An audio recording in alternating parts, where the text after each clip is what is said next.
Irmãos, bom demais estar com vocês aqui. Nós estamos na nossa série do mês de março, chama-se O Segredo do Karate Kid.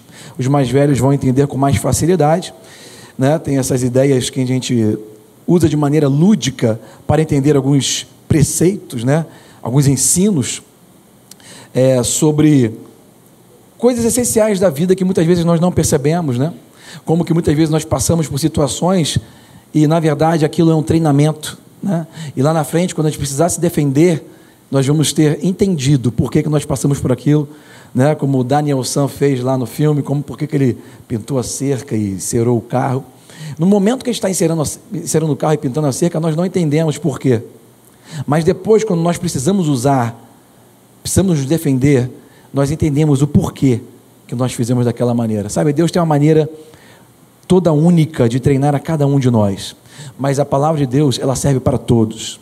Ela é de interesse pessoal, mas ela é de aplicação mundial. Amém? Em todos os mundos. E nós estamos aqui trazendo essa série, na verdade, para bater numa tecla, que talvez seja uma tecla principal para o seu crescimento.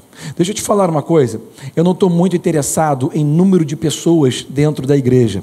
O número de pessoas é Deus que vai acrescentar. Ele diz, eu acrescento a igreja, e eu confio em Deus, eu estou tranquilo quanto a isso, certo? Mas eu estou preocupado, ou a palavra talvez não seja preocupado, mas eu estou focado, na verdade, em que você cresça. Não estou preocupado muito com muita gente que é a igreja, cresce, não. Eu estou cansado de ver igreja muito grande, cheia de problemas, cheia de pessoas pequenas. Porque quando você cresce, quando eu invisto em você, quando você fica grande, você vai dar menos problema. Pessoas grandes são pessoas seguras. Pessoas grandes são pessoas que decidiram viver um drama-free lifestyle. Ou seja, uma vida sem drama. Quem quer um 2018 mais leve aí? Quem quer um 2018 com menos custo?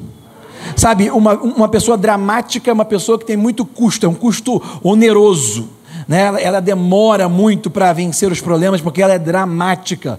E nós estamos passando exatamente nessa passagem, o que o apóstolo Paulo disse para a igreja, né? E eu estou usando muito o exemplo do livro de Jonas, e é maravilhoso, porque cada vez que eu olho eu vejo uma coisa nova nesse livro de Jonas, e é maravilhoso isso, porque a gente fica um mês inteiro falando a mesma coisa. Haja a revelação do Espírito Santo, amém, irmãos? Mas Deus tem algo novo para te dar hoje, tem uma pérola nova. Deus é bom, amém? Então eu estou interessado muito mais no seu crescimento do que no crescimento numérico. Eu estou interessado que problemas se resolvam na sua vida, nos seus relacionamentos, na sua casa, no seu trabalho, nos seus conflitos internos, através da renovação mental que vai ocorrer na sua vida, nesses poucos minutos que nós tivemos aqui juntos, celebrando a Deus e desvendando os mistérios que Ele quer desvendar. Sabe, Deus nos chama para um culto racional. Romanos 12:1, vou ler para vocês. Diz assim: rogo-vos, pois, irmãos, pela compaixão de Deus, que você se apresente o seu corpo em sacrifício vivo, santo e agradável a Deus, que é o vosso culto racional. Duas coisas eu vejo de importante aqui, além do fato de Paulo, o apóstolo, ter implorado para as pessoas, porque muitas vezes as pessoas não comparecem. Ele fala, apresenta o seu corpo. Você tem que comparecer fisicamente. Existe uma importância de nós congregarmos e comparecermos fisicamente. Às vezes é um sacrifício vivo, que você não queria vir, você está cansado, às vezes tem outra coisa, mas quando você prioriza, quando você faz um esforço, anda mais uma milha, vira o outro lado da face, quando você consegue chegar na presença de Deus, se congregar, vira o culto. Quem está me seguindo? Sabe, o culto racional, a nossa igreja talvez seja uma das igrejas que eu conheço, que tem o melhor culto racional. E olha que eu já fui em igreja pra caramba, grande, pequena, média. E não é por causa de mim, é sem falsa modéstia, irmão, mas Deus, ele tem um público para cada lugar, sabe? E aqui Deus, nós sempre prezamos por isso, e Deus tem sido gracioso, misericordioso, e tem abundado a revelação da palavra. E a transformação, deixa eu te falar uma coisa, quando uma pessoa cai endemoniada aqui, a gente repreende o nome de Jesus, e ela senta e fica boazinha da Silva. Isso não é libertação. O que muitos chamam de libertação, quando expulsa demônio, não é libertação, isso é apenas um alívio. Isso é você exercer autoridade sobre uma questão. Você pode expulsar demônio em pessoa que nem é cristã, e ela vai ficar livre na hora, só que amanhã vai voltar tudo, porque ela vai voltar a viver a mesma vida, e às vezes volta 7 vezes pior. Foi exatamente o que Jesus falou. Quando você tira aquele espírito da casa, ele vai para lugares áridos e depois ele volta. E ele procura e vê, e chega em casa, a casa está adornada, limpa e vazia. E ele vem e convida mais 7 espíritos piores. E o estado daquele homem, disse Jesus, é pior do que quando ele começou. Então, expulsar demônios, essas coisas, é muito simples. É você exercer autoridade. E isso é rápido. O demônio obedece a Deus rápido. Sabe quem demora a obedecer a Deus? O cristão. O problema não é o demônio, o problema é a gente. E isso aí é recorrente, gente. Eu sei que você já ouviu isso, mas você cai sempre nas mesmas questões. Por isso tem que ter uma verdadeira transformação. A libertação que Jesus veio trazer não é essa libertação do demônio, mas é a libertação mental.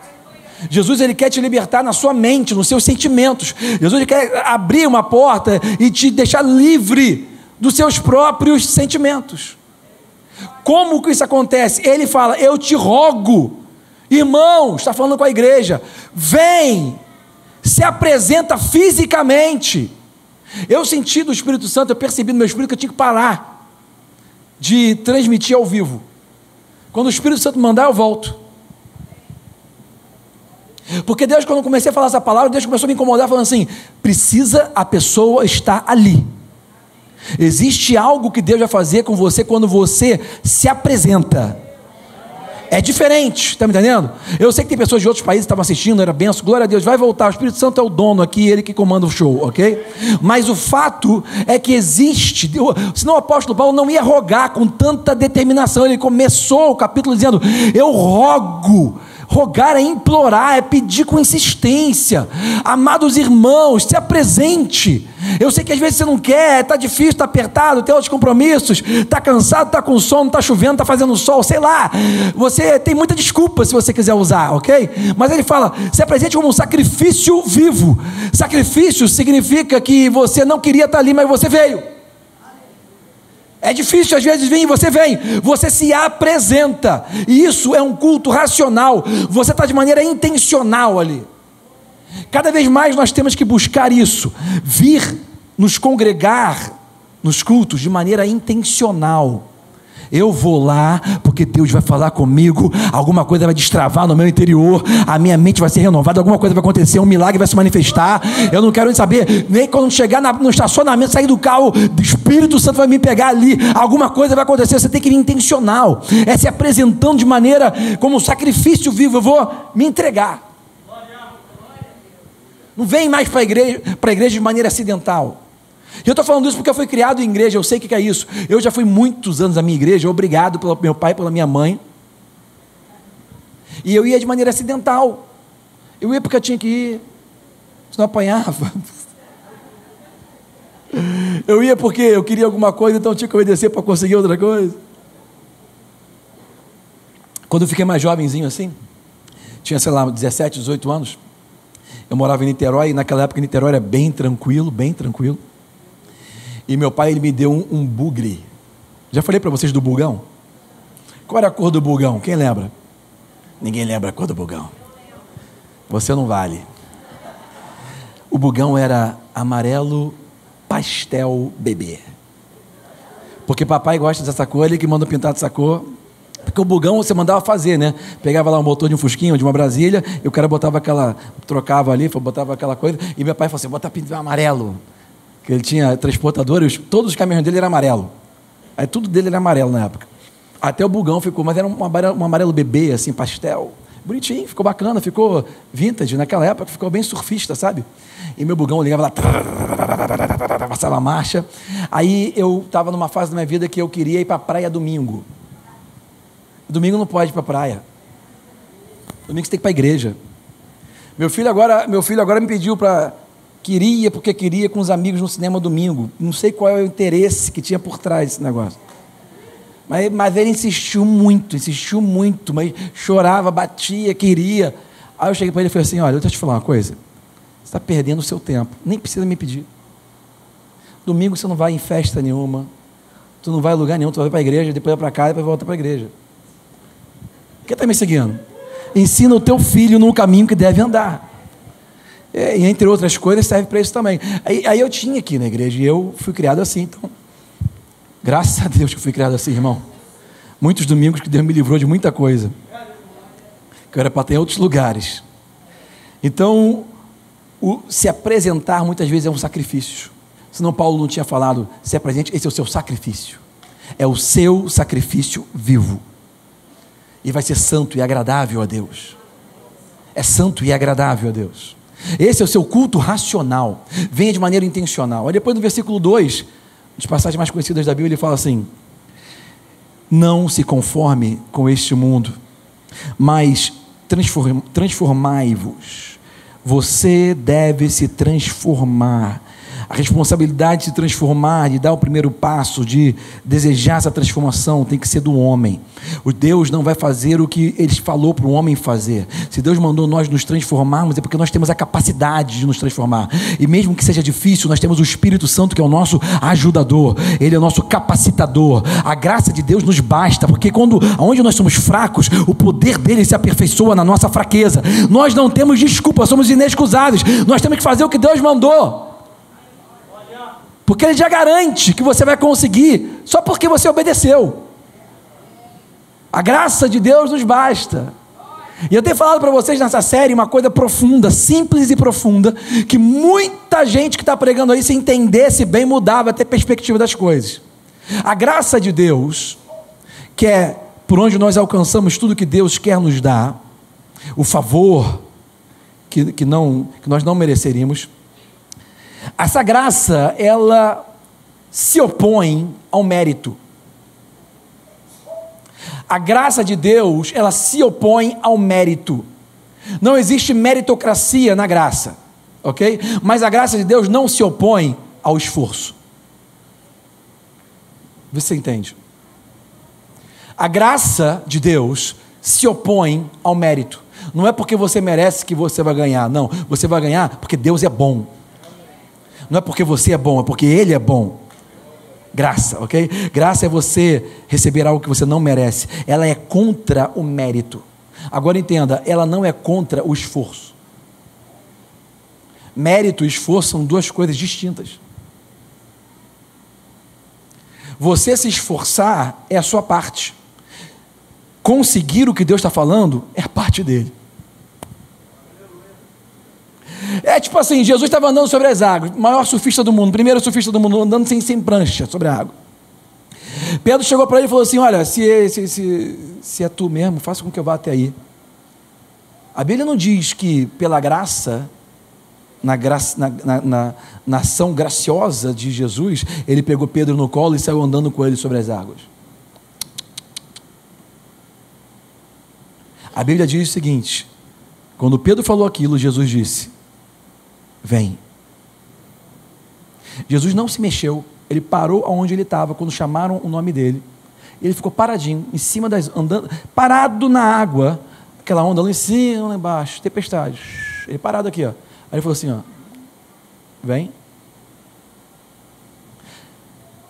Entenda, a graça de Deus que fez Pedro andar sobre as águas, o favor de Deus, a intervenção da tecnologia divina, quebrando a lei natural das limitações do mundo, ela se manifesta quando a nossa fé agarra a graça. E a fé é uma ação. Você não pode falar que crê e não sai do lugar. Quando você crê, você bota o pé para fora do barco. Perceba que houve um esforço mental, sentimental, emocional. Houve um esforço, por quê? Porque Pedro no barco estava seguro. Vou, no meio de uma tempestade, botar o pé para fora. Teve que romper barreiras. Teve que romper conflitos. Para ele botar o pé para fora daquele barco, ele fez muito esforço. Agora, ele ter andado sobre as águas não foi mérito dele. Você está me entendendo aí? Pedro não andou sobre as águas porque ele tinha poder, porque ele era Pedro, o apóstolo, o discípulo, não. Pedro andou sobre as águas por causa da graça de Deus.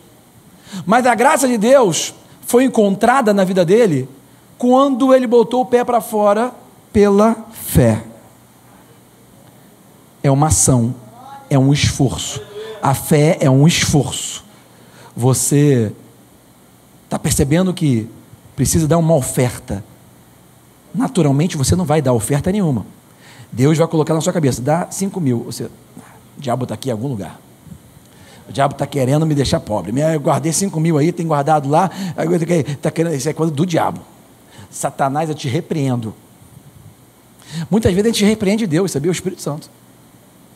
Eu acho que o Espírito Santo ele morre de rir vendo a gente repreendendo ele. Ele vê a nossa infantilidade, o nível que nós estamos na fé. Ele deve morrer de rir.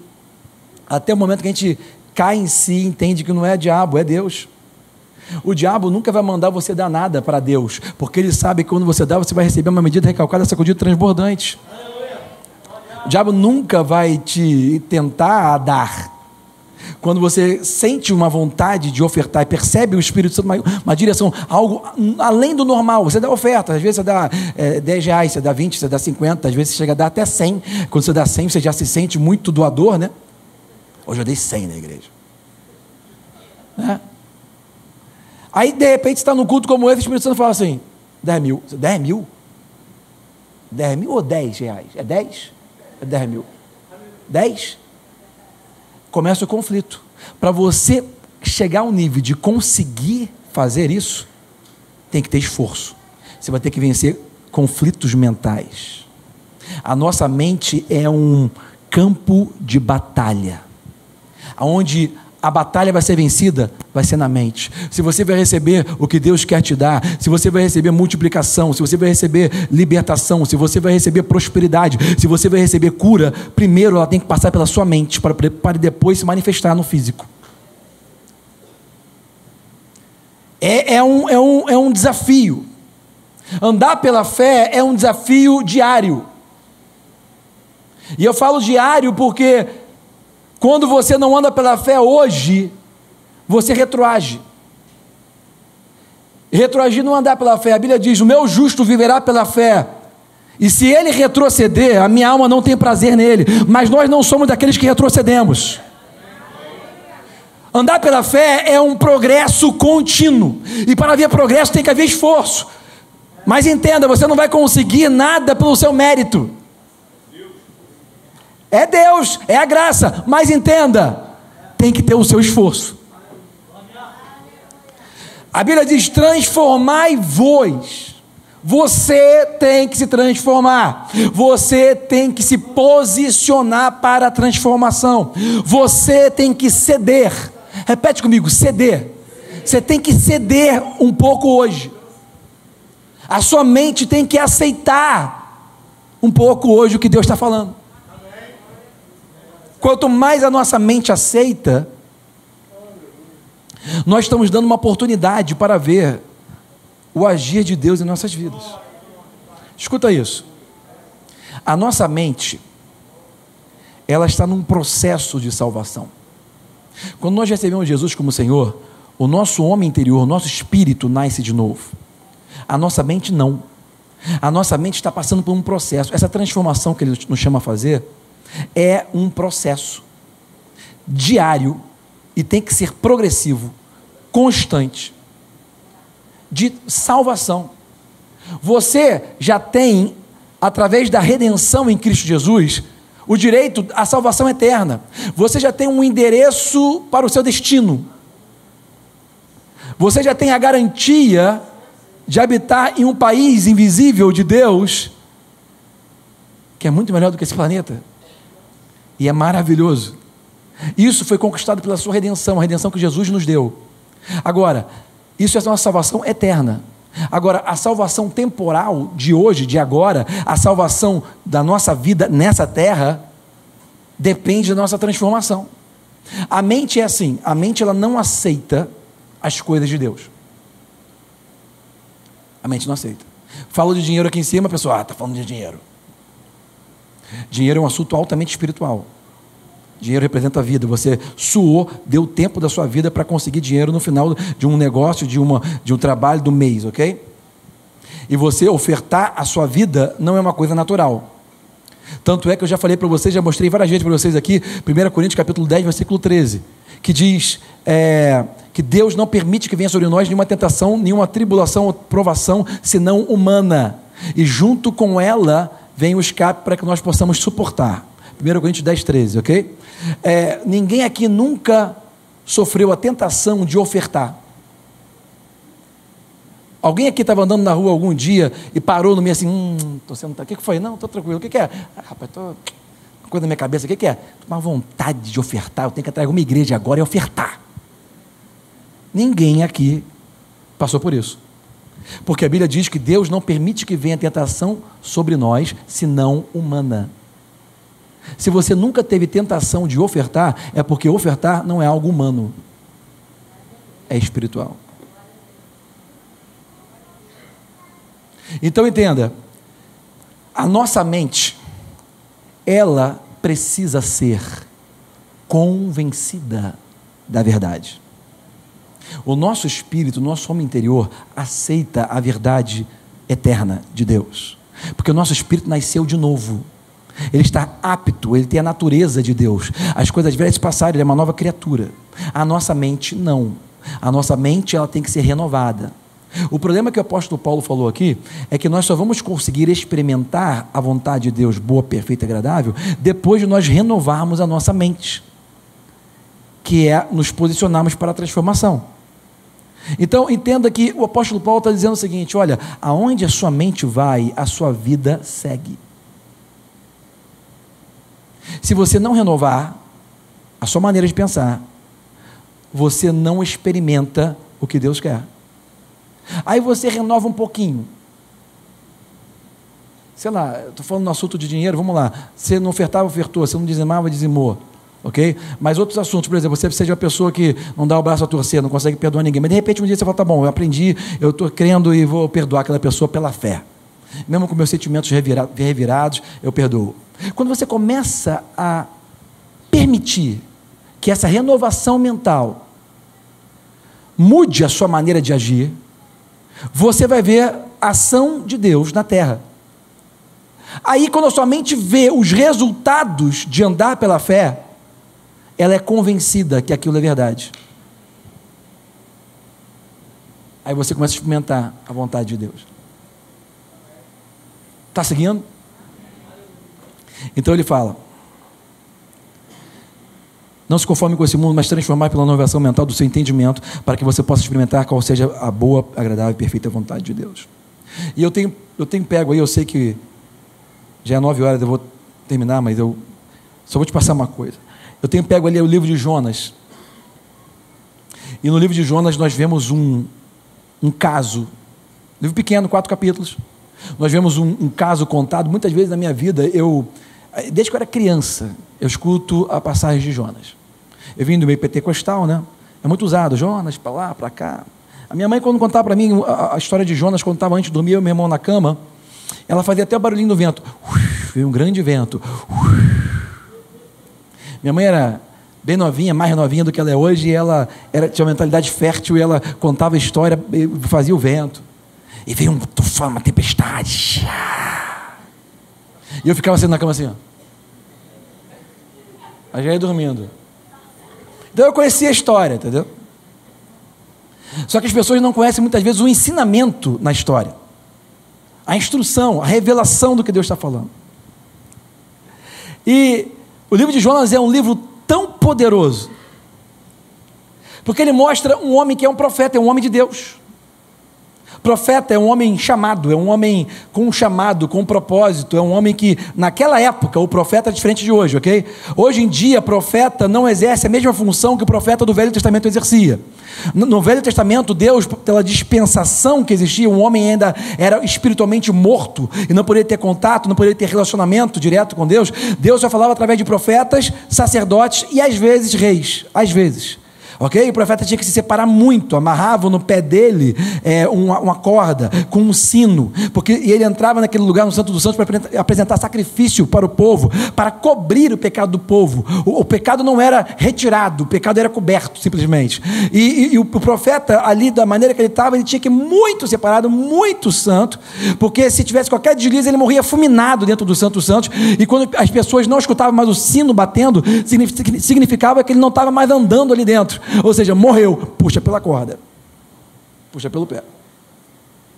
O profeta do Velho Testamento, ele anunciava a palavra de Deus, porque não tinha Bíblia como nós temos hoje, já por inspiração, como nós fizemos no mês passado, né? A passagem que Paulo falou para Timóteo, toda a palavra de Deus, ela é toda inspirada, e serve para ensinar, repreender, corrigir e treinar.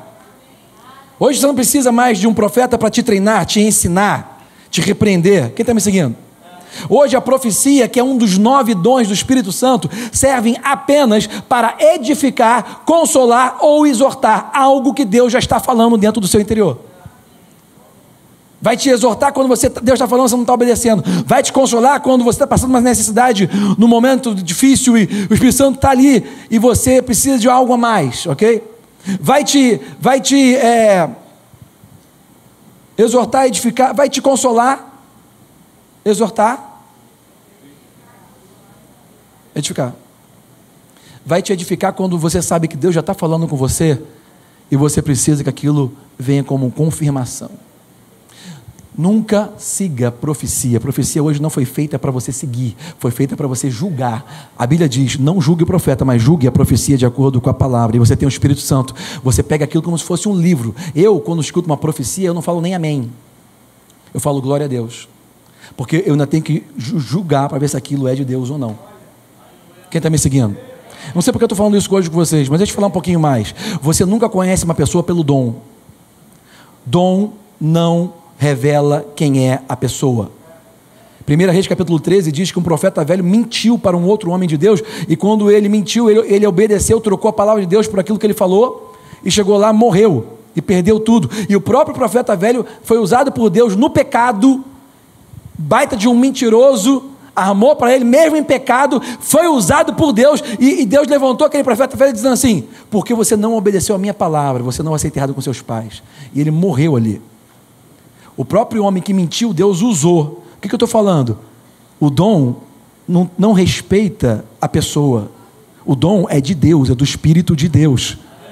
Quem está me seguindo? Se você pensa que aquele homem é um homem de Deus porque está profetizando, se você pensa que aquele homem é um homem de Deus porque está pregando, se você pensa que aquele homem é um homem de Deus porque está operando milagres e maravilhas, você está muito enganado. Você pode rapidamente cair do cavalo quando você vê aquele homem de Deus fazendo coisa que você acha que não deve ter feito.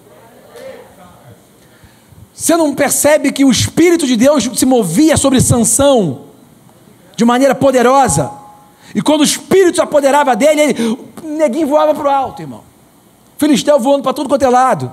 Mas logo depois que houve um agir do Espírito Santo, do dom de Deus na vida dele, ele entrava num prostíbulo e se prostituía.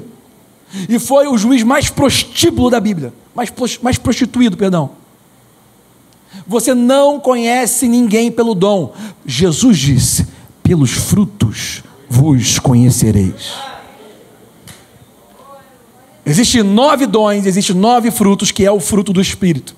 Agora, as pessoas gostam de dom por quê? Porque é resultado imediato. A nossa geração é a geração fast food, é a geração McDonald's. Estou com fome, pede hambúrguer, resolveu o problema, ok? Mas aquela comida não faz bem para você.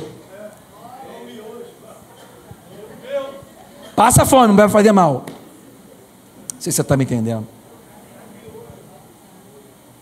As pessoas não querem muito negócio de fruto, sabe por quê? Porque fruto dá trabalho, fruto tem que regar, tem que vir o sol, tem que vir no outro dia treinar de novo, e faz de novo, e treina de novo, e segue de novo, e cuida, e cuida, e cuida. Fruto dá trabalho. Ninguém quer ver fruto, ninguém quer trabalhar fruto, ninguém quer se autotrabalhar. A pessoa quer um dom. Eu vou subir um monte, eu vou numa conferência de profecia, eu vou pegar uma oração forte. É isso que as pessoas querem, porque é fast food. Mas o efeito de fast food é danoso. E já percebeu que depois que você come aquele hambúrguer, já você está com fome de novo? Aí existem aproveitadores que vão chegar na sua casa para profetizar, para ganhar oferta. E geralmente chega na hora do almoço ou do lanche da tarde. Não sei se eu estou falando com você hoje, mas eu fui criado nesse meio, eu sei o que eu estou falando. O profeta está tudo gordinho, irmão. Na verdade não é profeta, é o ofício de profetizar. O profeta de verdade, ele é um outro tipo de atribuição, de ofício, de cargo, ok? O dom de profetizar é um dos 9 dons do Espírito Santo. Os 9 dons são separados de 3 em 3. Dons de poder, dons de revelação e dons de poder, revelação, me ajuda aí, e sabedoria, ok? São separados de 3 em 3. Os dons de revelação é discernimento de espírito, palavra do conhecimento. Discernimento de espírito, palavra do conhecimento, me ajuda aí, irmão. Ainda bem que não está gravando ao vivo, glória a Deus. Hã? E sabedoria, né? E a palavra de sabedoria. São os 3 dons de sabedoria, os 3 dons de revelação, perdão. Geralmente, os 2 dons, discernimento de espírito e palavra do conhecimento, eles operam junto. O que é isso? O discernimento de espírito, discernir significa ver. A pessoa está vendo o que está acontecendo. Espiritualmente, ela vê passado, vê futuro, vê o que está acontecendo na sua vida no passado. E a palavra do conhecimento faz você entender o que aconteceu. Por exemplo, eu já escutei esse meu pastor, na época que eu morava nos Estados Unidos, que ele falou um exemplo muito claro sobre isso. Ele falou o seguinte: olha, eu fui pregar numa igreja. E esse pastor, ele entendia muito bem a autoridade espiritual, algo que hoje em dia quase ninguém entende. Nem profeta, nem pastor, nem ninguém. As pessoas estão querendo mais aparecer do que obedecer. E esse pastor foi pregar e foi uma benção, etc. Ele estava conversando com o pastor no final do culto. Chegou uma irmã na frente desse pastor e ele do lado, falando assim: olha, hoje, se não acontecer alguma coisa no meu casamento, eu separo. Naquela hora que ela falou isso, esse pastor que estava lá convidado, que era o meu pastor lá em Tulsa, ele olhou para ela. Quando ele olhou para ela, ele viu e ele entendeu a palavra do conhecimento, e ele teve o discernimento de espírito. Ele viu e entendeu o que estava acontecendo com ela. Sabe o que ele fez? Ele não falou com ela, porque existe uma autoridade espiritual naquela igreja. Ele não é pastor. Naquela igreja, o pastor que convidou ele é o pastor. Aquela ovelha está à responsabilidade daquele pastor. Olha o perigo de você se associar em ministérios com qualquer pastor. Que está me seguindo? Pelos frutos você conhece. E ele falou para aquele pastor: eu posso ajudá-la, se o senhor permitir. Aí o pastor falou: claro, por favor. Aí sim, ele foi e falou com ela: minha filha, é o seguinte, quando você tinha 8 anos de idade, você entrou na cama, você entrou no quarto da sua mãe, você viu sua mãe com outro homem que não era o seu pai, e aquilo te bloqueou. Mas eu quero te falar, através da revelação do Espírito Santo, que aquilo era errado, mas você e o seu marido, o seu relacionamento sexual com ele é certo e é santo diante de Deus. Aquilo fez um estalo, abriu a mente dela, aquilo liberou ela, porque ela ia separar, porque ela não conseguia ter relacionamento com o marido. Ela era travada com algo que aconteceu no passado. Só o Espírito Santo sabe. Só o Espírito Santo tira esse tipo de nó. É para isso que existe a palavra do conhecimento. É por isso que existe o discernimento do Espírito. É do Espírito, ele usa quem quer na hora que quer para que seja proveitoso. Quem está me seguindo? Sempre quando você vê muita profecia, você vai ver que tem carne e que tem demônio junto. Aqui na nossa igreja, eu não permito quase nenhuma pessoa que se move de maneira profética, pegar o microfone. Quando eu trago o nosso profeta lá, o Gilvan, para vir aqui, é porque eu conheço ele há anos. E tenho visto a evolução na vida dele. Porque eu conheço outros profetas que são como ele também, usados por Deus, etc., mas que não teve crescimento no caráter. E não querem saber da palavra de Deus. Só quer saber da revelação da profetada, ok? A pessoa que não quer saber da palavra de Deus, irmão, eu corto. Porque não existe profecia maior do que a palavra de Deus. E todas as outras profecias têm que ser julgadas pela palavra. Deus é um Deus de equilíbrio e de ordem, irmão. Existe uma ordem na fé. Quem está me seguindo? Não sei porque eu entrei nisso, gente, mas é de Deus. Deus está falando com alguém aí. A palavra de Jonas é uma palavra que nos ensina muita coisa. Como um profeta errou.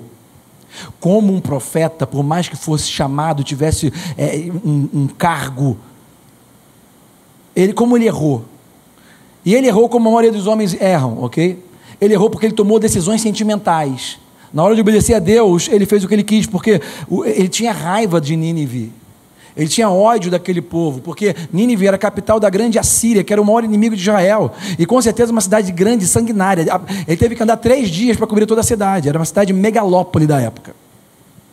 E ele tinha raiva, porque era uma cidade que dominava, maltratava, matava muito do povo dele, de Israel. Deus mandou ele exatamente ir lá e falar com ele para que Deus pudesse salvá-los. E ele não queria. Ele ficou em conflito emocional. E a mente de Jonas não se arrependeu. Isso é forte, irmão. Você conhece o livro de Jonas, você sabe que no final, depois de tudo que ele passou, ele obedeceu. Amém? Mas mesmo lá, ele não queria, a mente dele não se arrependeu. Mesmo obedecendo a Deus, a mente dele não se dobrou. Ele subiu no alto monte e ficou esperando ver o que ia acontecer. Ele estava querendo que o fogo descesse do céu e lambesse todo mundo. Ele ficou lá em cima esperando aquilo acontecer. É um sinal de que mesmo o profeta, mesmo o homem de Deus, mesmo finalmente obedecendo porque passou por vários problemas, mas ele não queria. Olha que coisa. Por isso que Paulo apóstolo está falando, eu te rogo, não se conforme, se transforme através da renovação mental. Isso é importante demais, porque tem pessoas que estão obedecendo a Deus, mas não se arrepende.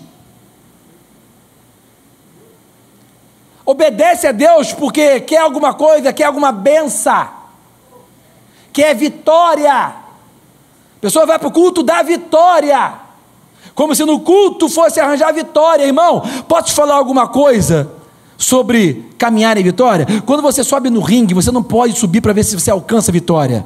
Com Deus é diferente. Você tem que entender que quando você sobe no ringue, você sobe a partir da vitória. É por isso que a Bíblia diz que nós somos mais do que vencedores, porque quando eu subir, eu não estou vendo se eu vou ganhar ou não vou ganhar. Quando eu subir, eu já sei que eu vou ganhar, porque eu já estou saindo da vitória, eu já estou saindo vitorioso, eu estou lutando por lutar. É o meu esforço, ok? Mas o mérito é de Deus, a graça de Deus me capacita. Quem está me seguindo? Eu estou falando rápido demais, né? Se eu começar a falar rápido aí, gente, escuta rápido. Ai, eu só vou te falar uma coisa, eu vou pular tudo que eu ia falar. Pô, chega, já passou da hora. Vou te falar só um versículo que é o a mais para você hoje, amém? Versículo 17 do capítulo 1 de Jonas. Preparou, pois, o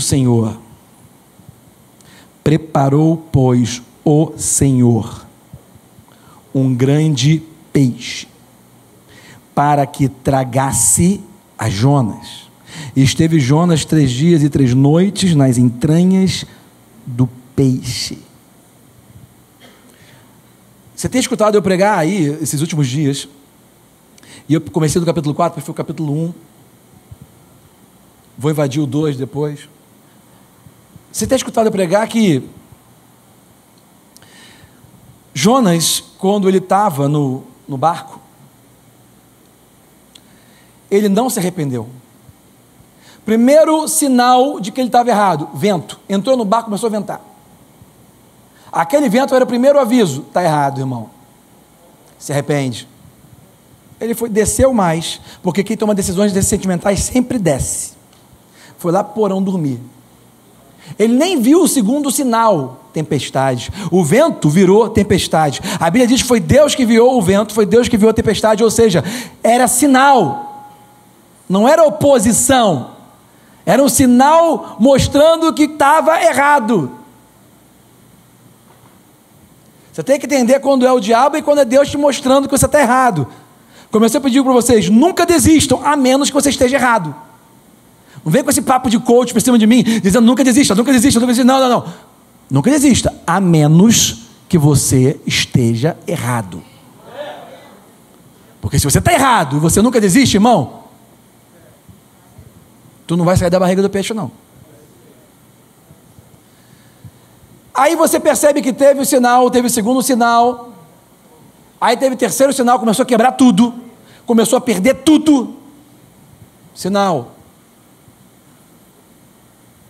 Aí depois, Jonas finalmente diz: o problema está comigo. Pessoal, como é que é? Eu estou jogando tudo que eu tenho de valor fora. Eu estou fazendo tudo, estou trabalhando. Você nem se mexeu, está aí dormindo. E agora você diz que o problema é com você? A Jonas falou: faz o seguinte, me joga para fora aqui do barco. Um homem velho, grande, crescido, completamente adulto, pedindo para os outros homens jogar ele aí para fora do barco. Irmão, tu é adulto, você não sabe se jogar, não? A pessoa que anda pelo sentimento, ela espera que você faça o que ela tem que fazer. A pessoa que anda pelo sentimento, ela é incapaz de ajudar. Nem quando ela é causadora do problema, ela não resolve. Ela é uma irresponsável feliz. E você que está sofrendo é um responsável infeliz. Trabalhando para salvar o barco, e o irresponsável está lá dormindo. Jogaram aí para fora do barco, é esse versículo 17 que eu li para vocês. Olha que interessante. Deus mandou ele para lá, Nínive. Ele desceu, porque quem toma decisões sentimentais desce para Jope, pagou passagem, porque quem toma decisões sentimentais paga um preço que não deveria pagar pelas coisas, tem um custo alto você tomar decisões sentimentais. Aí o barco foi para Tarsis, que era para lá. Deus mandou ele vir para cá. Ele foi para o sentido oposto. Olha que interessante. Versículo 17, capítulo 1. Preparou, pois, o Senhor um grande peixe para que tragasse Jonas. Você sabia que Deus tem um plano B para fazer você chegar aonde Ele quer que você chegue?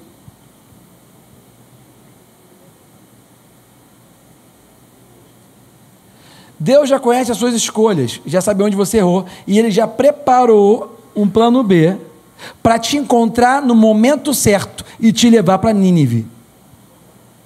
Ele não quis se jogar, ele mandou o pessoal jogar. Naquela hora que jogaram ele, se ele ficasse muito tempo naquele mar, ele ia ser lançado fora, correnteza ia levar, ia se afogar. Na hora que jogaram ele, Deus preparou um peixe que tragou ele. Deus mandou ele para lá. Ele foi para lá. Deus mandou um peixe vir daqui e pegar ele aqui para voltar para lá. Deus tem um plano B já cronometrado. Jogou, pum, comeu. Ele desce na barriga do peixe. Ali, depois de 3 dias, tá? Meu irmão, se fosse eu, no primeiro dia, eu estava pedindo misericórdia. Ele ainda esperou 3 dias. Tem gente que eu vou te contar, irmão, esse cara era profeta. Pelo amor de Deus. Ele não se arrependeu, mas ele concordou em obedecer. Aí o peixe vomitou ele. Porque, sabe, uma coisa que tem, uma característica do plano B, é que você não vai sair limpo da história.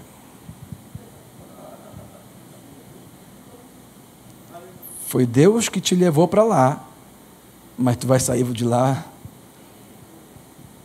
vomitadinho. Você vai obedecer a Deus todo sujo. Por isso é melhor você pegar o plano A. Tem uma frase que fala no mundo dos negócios assim: a primeira proposta sempre é melhor.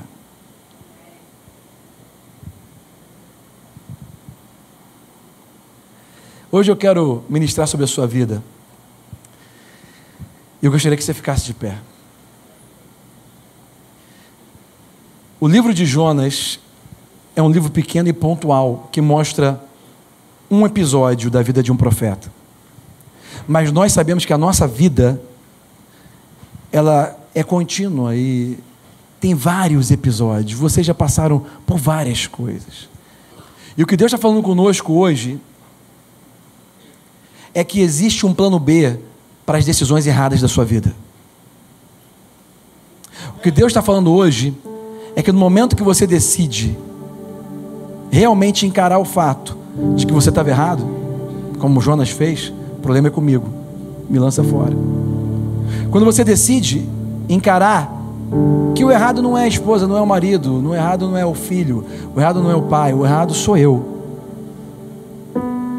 Ah, mas eu não sou errado não, Domingo, deixa eu te falar, você não conhece minha esposa, você não conhece meu pai, eu vou te falar, errado não sou eu não, irmão.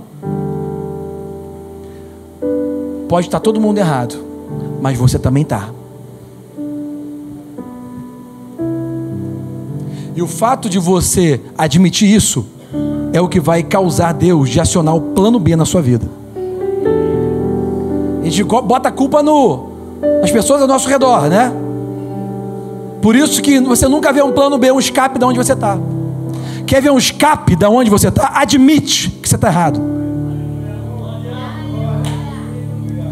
Porque a verdade é que você sabe que você está. Não sei qual é a área da sua vida que você está sendo lembrado pelo Espírito Santo agora, mas Deus me falou antes de vir para cá, e eu escrevi quando estava sentado ali na hora do louvor. É o que Deus quer falar com você hoje, é que Ele tem um plano B para as decisões sentimentais que você tomou na sua vida, que te levaram para uma tempestade, que te levaram para uma barriga de um peixe.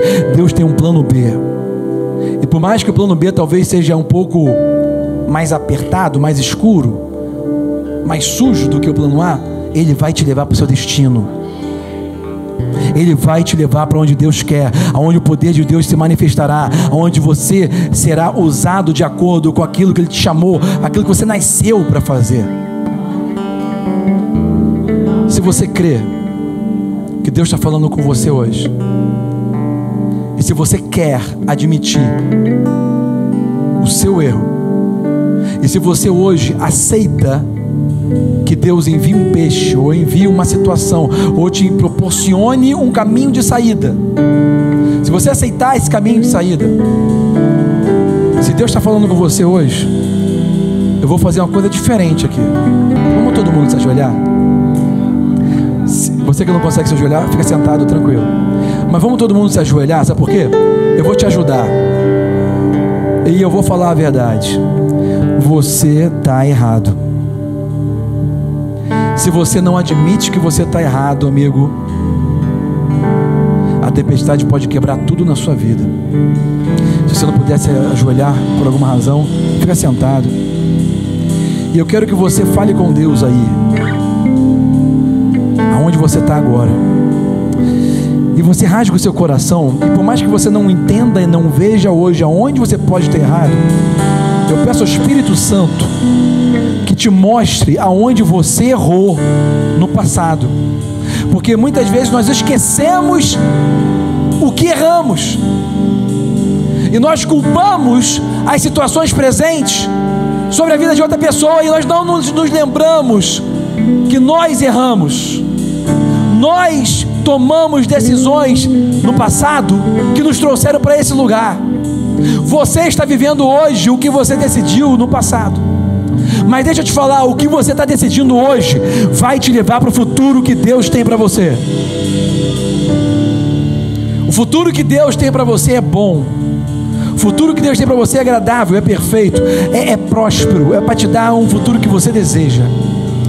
Irmão, eu quero correr para esse lugar, eu quero correr para esse lugar. E eu vou me ajoelhar com vocês, eu quero orar junto com vocês. Pode começar a falar com Deus aí.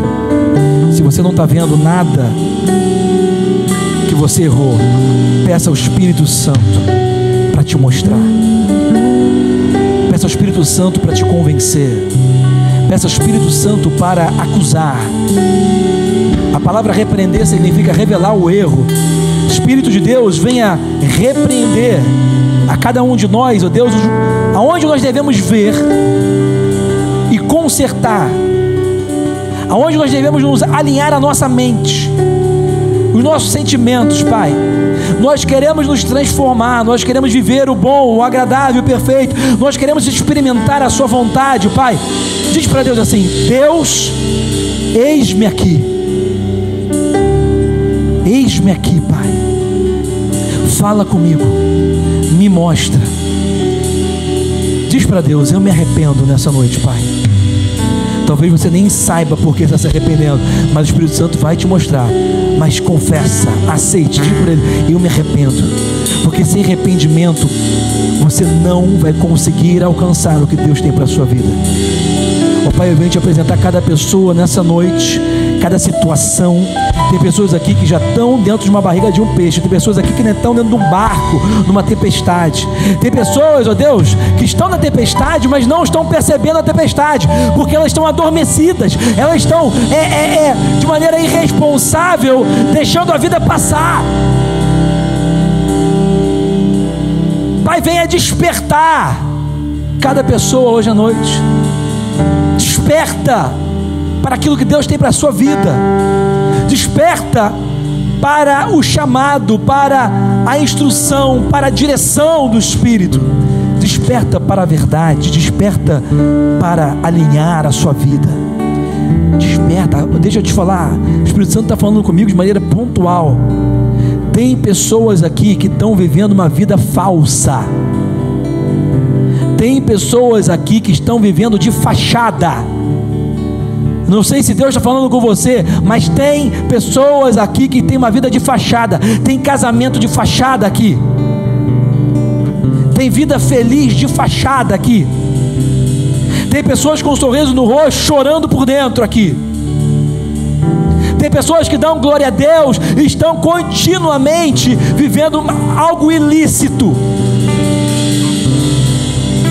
Meu Deus, eis-nos aqui, Pai. Oh Pai, nós queremos aceitar o Teu plano B, nós queremos seguir rumo ao destino que o Senhor tem para nós. Eis-nos aqui, Pai. Mas acima de tudo, nós queremos nos arrepender. Não queremos ficar como Jonas, não queremos ficar com o exemplo de Jonas, não queremos ter uma mente que não se arrepende, nós queremos nos arrepender. Pai, eis-nos aqui. Te peço, Pai, em nome de Jesus, convence o homem do pecado, da justiça e do juízo. Cadeias caiam por terra. Libertação, cura, manifestação do poder de Deus, da alegria de Deus, da força de Deus, do amor de Deus, da graça de Deus, sejam presentes, sejam efetivas, sejam poderosas, se manifestando na sua vida hoje.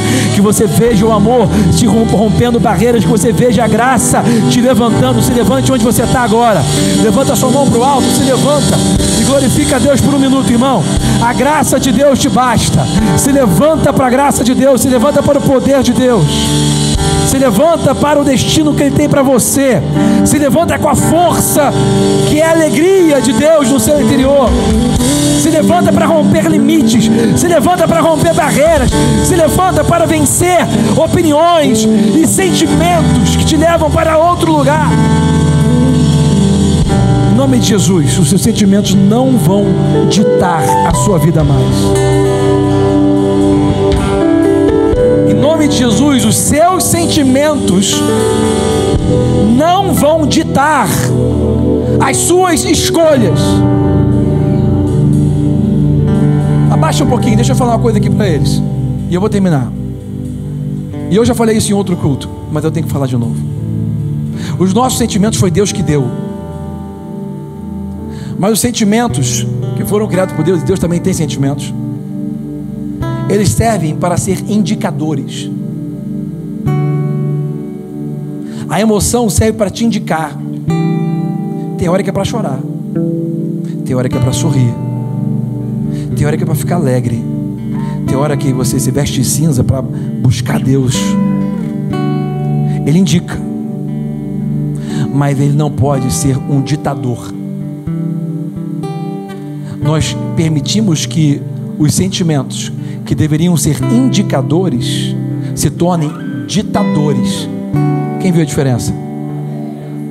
Indica o que tem que fazer, como se comportar, mas não permita que ele dite como você tem que viver. Você não tem que viver como seus sentimentos dizem. Você não tem que viver uma vida miserável. Você não tem que vir para a igreja cheio de autocomiseração, de tristeza, de pranto. Não, irmão. Deixa eu te falar, existe uma alegria que não depende de você, que foi depositada no seu coração, que é celestial. A alegria do Senhor é a sua força. Você pode usar a alegria quando você está triste. A alegria de Deus não é para ser usada quando você está feliz, fechou um negócio, recebeu uma boa notícia, não. A alegria de Deus é para ser usada exatamente quando você está triste. Ela é a tua força, ela te levanta. O seu sentimento diz para você ficar triste. Ok, eu tenho indicação, eu sei o que está acontecendo, eu não sou alienado. Aconteceu uma coisa ruim, beleza. Mas existe algo no meu interior que não vai permitir que esse sentimento dite como eu tenho que viver. Existe algo no meu interior que não vai permitir que esse sentimento mande para onde eu tenho que ir. Os sentimentos de Jonas ditou ele ir para Tarsis. Existe a alegria, existe o amor, existe a graça, existe a fé, que te levam a obedecer a Deus e não ser ditado pelos sentimentos. Vou falar de novo para você isso. Uma das maiores influências da minha vida na fé, um homem chamado Smith Wigglesworth, um inglês, nasceu em 1847. Ele perdeu a mulher dele, passou por muitas coisas na vida dele, e perguntaram para ele um dia: como você está se sentindo? A resposta dele: eu digo para os meus sentimentos como eles devem se sentir. Só isso, irmão. Pode dar uma salva de palmas, glorifica a Deus, faz um barulho para Deus. Vocês aprenderam muito hoje. Enquanto nós estávamos ajoelhados, eu vi cadeias caindo. Tem cadeias que caíram aqui. Tem pessoas que finalmente se renderam aqui.